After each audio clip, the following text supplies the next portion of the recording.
আসসালামু আলাইকুম রহমতুল্লাহ।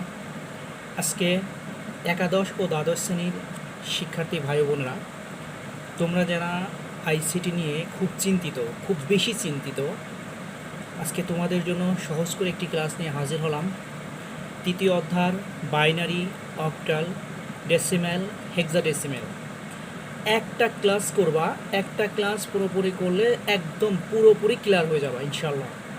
শুধু মনোযোগ সহকারে কিছু সময় একটা ক্লাস করে যাও, দেখো সব ক্লিয়ার হয়ে যাবে ইনশাল্লাহ। ওকে, সুন্দর করে একটু বুঝবা। দেখো আমি কি লিখি।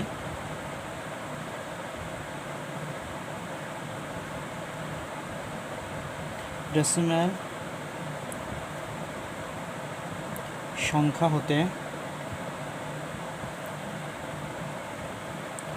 যে কোনো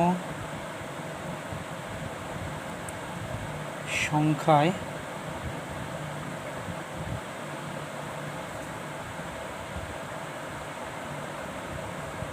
যেতে ভাগ নিয়ম।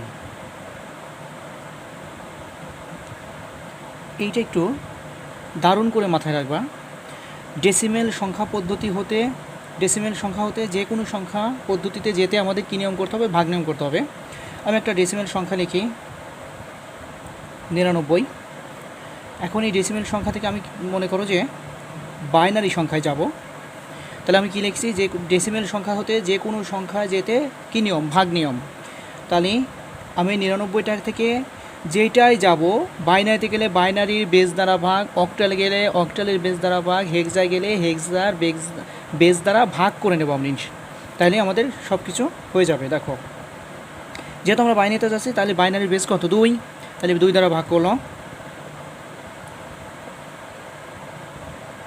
দেখো বাকি থাকে কত? 1। তারপর যদি আমরা 2 দ্বারা ভাগ করি 24, বাকি থাকে কত? 1।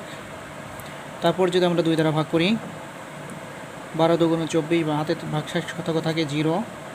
তারপর যদি আমরা ভাগ করি 6 2 12, ভাগশেষ থাকে 0। তারপর যদি আবার আমরা 2 দ্বারা ভাগ করি 3 2 6, ভাগশেষ কত থাকে? 0।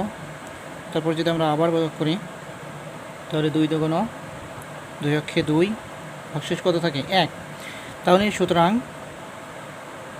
99 ডেসিমেল সমান সমান হচ্ছে, বাইনারিতে আসবে হচ্ছে এই পাশ থেকে আমরা লিখে যাব, নিচ থেকে এই পাশ থেকে আমরা লিখে যাব। তাহলে 1 1 0 0 0 1 1 বাইনারি। এই 1 1, এই 1 1 0 0 0 0 0 0 1 1, এটা হচ্ছে আমাদের বাইনারি সংখ্যা। আরও একটা করি আমরা। দেখো 850, এইটা আছে আমাদের ডেসিমেলে। এখন এইটাকে আমরা কিসে করব? হেক্সায় করব। এটাকে আমরা হেক্সায় করব। দেখো, তাহলে এটাকে যদি আমরা হেক্সায় করি, তাহলে আমি বলছি যেইটায় যাব সেইটার বেস দ্বারা ভাগ। তাহলে এই 850টাকে আমি কত দ্বারা ভাগ করব? 16 দ্বারা ভাগ করব। দেখো, যদি 16 দ্বারা ভাগ করি তাহলে কতবার যাচ্ছে? 53 বার। বাকি থাকে কত? 16কে যদি 53 দ্বারা গুণ করি তাহলে হচ্ছে 848, 49 50, তাহলে বাকি থাকে 2। তারপরে এই 53টাকে আমরা আবার 16 দ্বারা ভাগ করলে আমাদের এখানে কত হবে? 3 16 48, বাকি থাকবে আমাদের কত? 5। তারপরে এইটাকে যেহেতু আর 16 দ্বারা ভাগ করা যাচ্ছে না, 3টাকে আর 16 দ্বারা ভাগ করা যাচ্ছে না, তাহলে আমরা এই অ্যান্সারটা এইখান থেকে লিখবো, অর্থাৎ আমাদের এইখান থেকে এই দিকে লিখবো আমরা মান। অর্থাৎ এখান থেকে আমরা সুতরাং লিখবো যে 8 5 0। এই ডেসিমেল সংখ্যা সমান সমান হচ্ছে এইখান থেকে, তাহলে হচ্ছে 3 5 2। এটা কি আসলো? হেক্সাডেসিমেল। তাহলে 850 ডেসিমেল সংখ্যাকে হেক্সাডেসিমেলে রূপান্তরিত করলে আমরা পাচ্ছি 352। আমরা আরও একটা করি, যেটাকে আমরা অক্টালে করব। দেখো, আমরা একটা অক্টাল মান বের করি 4 6 9, এটাও আমাদের ডেসিমেলে আছে। এইটাকে আমরা অক্টালে রূপান্তরিত করব বা অক্টাল মান বের করব। তাহলে আমি বলছি কি, যেইটাই যাব, এই যেখানে লিখে দিচ্ছি যে ডেসিমেল সংখ্যা হতে যে কোনো সংখ্যায় যেতে ভাগ নিয়ম। তাহলে ডেসিমেল সংখ্যা, এটাও ডেসিমেল সংখ্যা, আমাদের এটাও ডেসিমেল সংখ্যা, এটাও ডেসিমেল সংখ্যা, এটাও ডেসিমেল সংখ্যা, এইটা তিনটাই ডেসিমেল সংখ্যা। এখন এটাকে আমরা বাইনারিতে গেছি, এটাকে আমরা হেক্সায় গেছি, এটাকে আমরা কিসে যাব, অক্টালে যাব। একটা নিয়ম থেকে তিনটা দেব, এবং এই তিনটা যদি তোমরা ভালো করে বোঝো, আমি আবারও বলি, এই তিনটা যদি তোমরা ভালো করে বোঝো, আশা করি এই নিয়মের কোনো অঙ্ক তোমাদের আর বাধাতে পারবে না, সব পারবা তোমরা। দেখো এটা যদি আমরা করি, তাহলে আমি বলছি যেটা যাবো সেটার বেস দ্বারা ভাগ। তাহলে 4, 6, 9 এটাকে কত দ্বারা ভাগ করব, 8 দ্বারা ভাগ করব, কারণ আমরা অক্টালে যাব, এই জন্য 8 দ্বারা ভাগ করব। তাহলে 8 দ্বারা যদি ভাগ করি, তাহলে 5, 8, ভাগশেষ কত থাকে, ভাগশেষ থাকে হচ্ছে 5। তারপর এটাকে যদি আবার আমরা 8 দ্বারা ভাগ করি, তাহলে কত হচ্ছে 7, ভাগশেষ কত থাকবে আমাদের 2।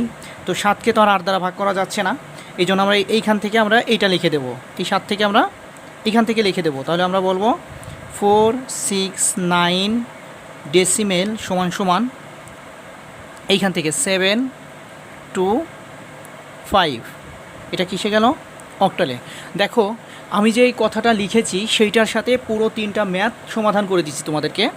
আশা করি এইটা যদি বোঝো, এই কোয়ালিটির যতগুলো ডেসিমেল থেকে, মনে রাখবা ডেসিমেল থেকে কিন্তু, অর্থাৎ দশমিক সংখ্যা থেকে, ডেসিমেল সংখ্যা থেকে যে কোনো সংখ্যায় যেতে, ডেসিমেল সংখ্যা থেকে যে কোনো সংখ্যায় যেতে, ডেসিমেল সংখ্যা থেকে যে কোনো সংখ্যায় যেতে কী নিয়ম করব, ভাগ নিয়ম করব। এইটুকু মাথায় রাখবা। তাহলে ডেসিমেল সংখ্যা থেকে যে কোনো সংখ্যায়, ডেসিমেল সংখ্যা থেকে বাইনারিতে যাচ্ছি, ভাগ নিয়ম করছি, কী দিয়ে ভাগ নিয়ম করছি, বাইনারি সংখ্যা দ্বারা ভাগ করছি। ডেসিমেল সংখ্যা থেকে হেক্সায় যাচ্ছি, হেক্সার বেস দ্বারা ভাগ করছি, হেক্সার বেস দ্বারা ভাগ করে যে মান আছে সেটা। তারপরে ডেসিমেল সংখ্যা থেকে অক্টালে যাচ্ছি, অক্টালে বেস দ্বারা ভাগ করছি, যেই মান আছে সেটা অ্যান্সার। আশা করি এটুকু সবাই বুঝতে পারছো। দেখো আশা করি যতটুকু বুঝেছি এতটুকু বুঝবা, শুধু এটুকু মাথায় রাখবা, ডেসিমেল সংখ্যা থেকে যে সংখ্যাই যাই আমি, অক্টাল, বাইনারি, হেক্সা যেখানেই যাই সেখানে আমার কী করতে হবে, ভাগ নিয়ম করতে হবে। কী দ্বারা ভাগ করব, যেই বেজ আছে ওই বেজ দ্বারা ভাগ করবো। এতটুকু যদি তোমার মাথায় থাকে, এই কোয়ালিটির যত অঙ্ক আসবে সব অঙ্ক তুমি পারবা, আশা করি। ধন্যবাদ।